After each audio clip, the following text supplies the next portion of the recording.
What's good, and welcome back to my channel. I hope you all are staying warm and you're having a good time while we're preparing for Christmas and you're wrapping up the semester. I know I've been chilling because I'm done with my finals and everything, and I'm here to show you guys what I did this semester at college. I've compiled all of my work for my classes this semester so I can show it in consecutive order of from the beginning of the semester to the end of the semester, and hopefully we'll see some growth.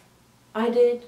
I don't know. Hopefully it just entertains you, inspires you. Let's get started. So this was my first semester of my first year at the University of Georgia in the School of Art. Since I'm not yet admitted into my emphasis, I had to take some of the foundations level courses that all the art students are required to take. And I took a color and composition class and a 3D design class. So these pieces I'm about to show you are from my color and composition class. These first projects were studies in line and dots. So we had some practices that we had to do before we did our homework project. We just did these in class. This one was 5 minutes with 5 lines, and one of them is different from the others. I'm not really sure what this one was. I think I just had to keep altering the line a little bit, and I got this cool, very like architectural. So I just kind of went with it, and I had a little bit of fun with it. I didn't write the prompt on the back, so. This one, we had to do a bunch of random lines without looking at the paper, and then we had to fill some of them in. This one was my favorite. It was 20 minutes with no overlapping lines, and I had to constantly change direction. So I ended up getting this really cool snake shape and then like a sun up here, and it was a lot of fun to do. This one I had to change lines thickness and density, and I ended up getting like a lightning bolt kind of thing. And so then for homework we had to do a line drawing based on things that we had learned in class and techniques that we had come across that we liked. And so I did this piece, which is just kind of a really cool organic wave shape, and I liked it because it kind of reminded me of like water or rolling sand dunes. This one I didn't really have a method. I just kind of drew a line and then went from there. I think I did try in my sketchbook like where I wanted to start with the line, but then it was basically just like me getting in the zone and doing it. Next, we did some work using dots. I have some dot studies here. This one was just with a Sharpie, and then this one was done with a Sharpie in various thicknesses of microns. There's some really small dots that you can't really see, but they're there. This one looks pretty cool. It reminds me of like biology stuff. And this one we had to change the size on the dots again and the space between them to make density, and so I made this tree. And around the edge, I don't know if you can see, but there's a really faint border of dots. Yeah, I really like this guy. He's cool. This piece is in another video of mine where you can watch me kind of do the process of making this, and I knew I wanted to do mushrooms because the whole black thing reminded me of the nighttime, and I wanted to do kind of things I thought of that really flourish at night or in the darkness, and so I did mushrooms, and then around it I did a bunch of little decomposers. It's called Decomposer's Dance. So, and then right here I had a lot of empty space, so I put in a firefly and then did kind of dots emitting from him as if it's the light coming from his behind. This is the big kahuna. This one is on my Instagram page, and it was I think it was a 2-week project where we had to combine our studies of line and dot to make a gigantic piece. He's so big. The favorite part to me about this is the planet, because the dots are so small and close together. Like all the texture on this, crazy. And like the time I spent sitting there and doing all of those dots. Same mountain thing from before. This project was called a figure ground, and we had to take an everyday object, trace it several times, make it different sizes, draw it from different angles, put it onto one piece of paper, combine the images, kind of like a collage. Then we had to fill in the segments alternating black and white, which sounds so confusing, but this is what I mean. This is my room key. This is probably my least favorite project from the semester. I just didn't enjoy doing it because it just wasn't something that I was really interested in. I do like how it turned out though. I think it's very interesting and neat. I also have these bisecting lines here and here, just because I needed to break up the picture plane a little bit more because it was really hard to alternate the black and the white, as you could tell from some areas in here. Last black and white piece is a self-portrait where we have to take a photo of ourselves, go in Illustrator, and then posterize it, make it 4 or 5 colors only, and then make it black and white. And then we had to paint it and fill in each section with a different pattern. So this is mine. It's kind of hard to see where I am, but my hand is right around here.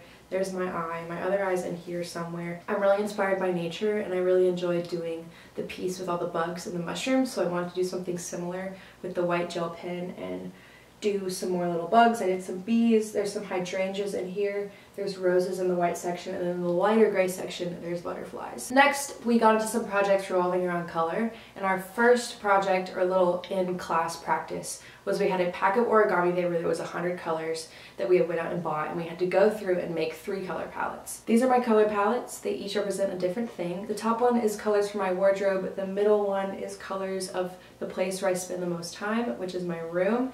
And then the bottom one is a place that makes me feel uncomfortable, and I picked downtown Athens at night because there's a lot of people represented by these skin tones here, and then there's a lot of lights and there's a lot of action going on. It's very in your face, and so which is what these colors represent. Then we had a more complex color palette project where we listed down a bunch of cool words, cool adjectives that we liked, and then the class voted on their top 4, and then we had to make color palettes inspired by those words. This one is tranquil, this one is infatuated, this one is stormy, and this one is mystical. And I mean, I feel like these are pretty self-explanatory. This one is my favorite, and it does come back in one of my later pieces that I do. Next, you'll probably know exactly what this is. It's a color wheel. We just had to practice mixing paints on our own and turn it in. I don't know, there's not much to say about that one. Before I forget, there's 2 projects that I don't have with me. I had to take pictures of because they were big installations or something that I had to dispose of. And so the first one of those is a tape project, which was a group project in one of the foundation's galleries, where we had to go in and we had to make a drawing or an image on the wall with black tape. So my group did a snake over the doorway. I'll insert a picture of it here. It was a hard time because just the shape we chose was very hard to do with, you know, straight tape. And I was also sick with the flu one of our 2 days that we had to work on it. So I wasn't there half the time, but it's in the past. My second project that came after this color wheel project and the next one I'm about to show you is a camouflage project where we had to take an object that we had. A lot of people did like a water bottle, one girl did a light bulb, and we had to place it in the environment and paint it so that it blended in.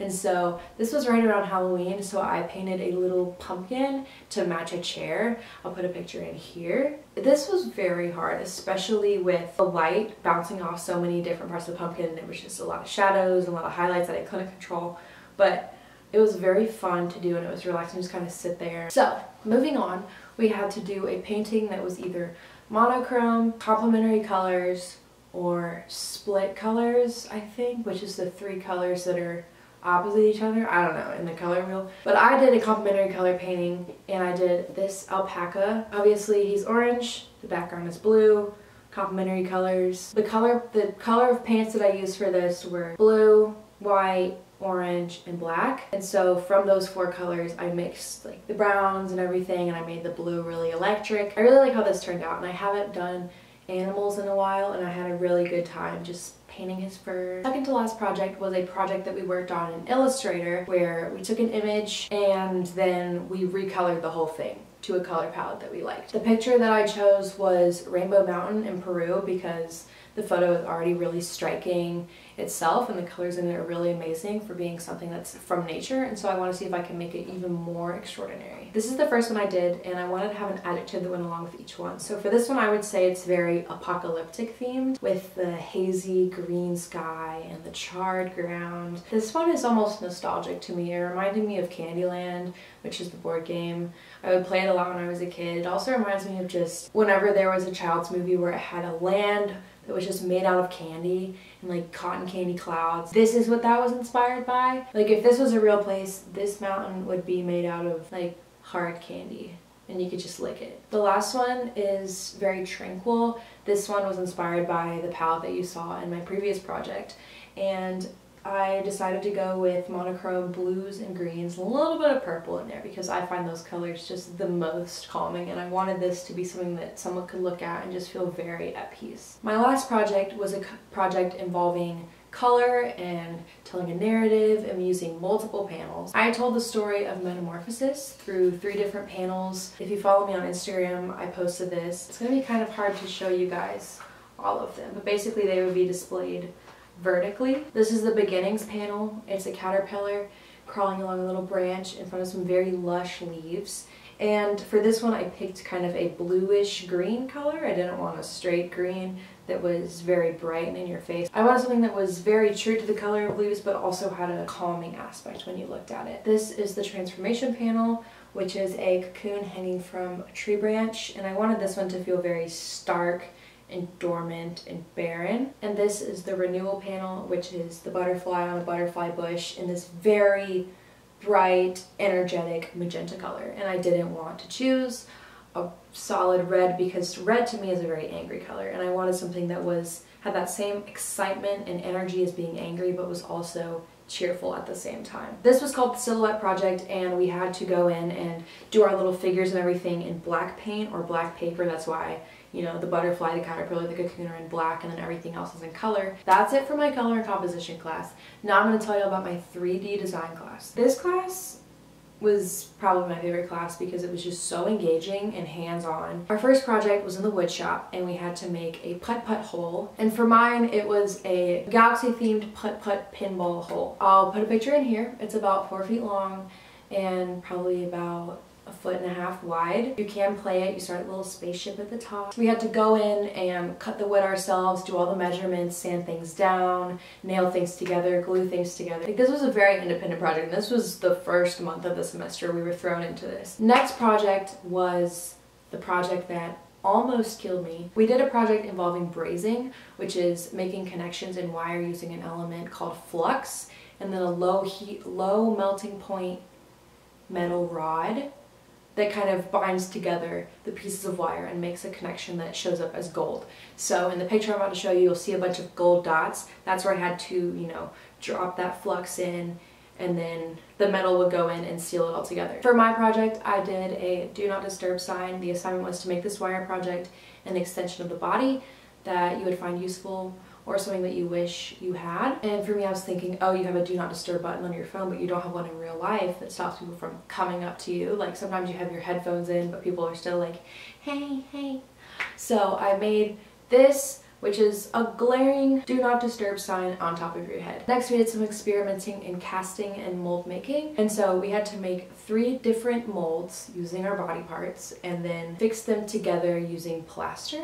And we also had to have an adjective that was attached to our projects that would describe what was happening. My word is vulgar. I will give y'all a few seconds to guess what it says.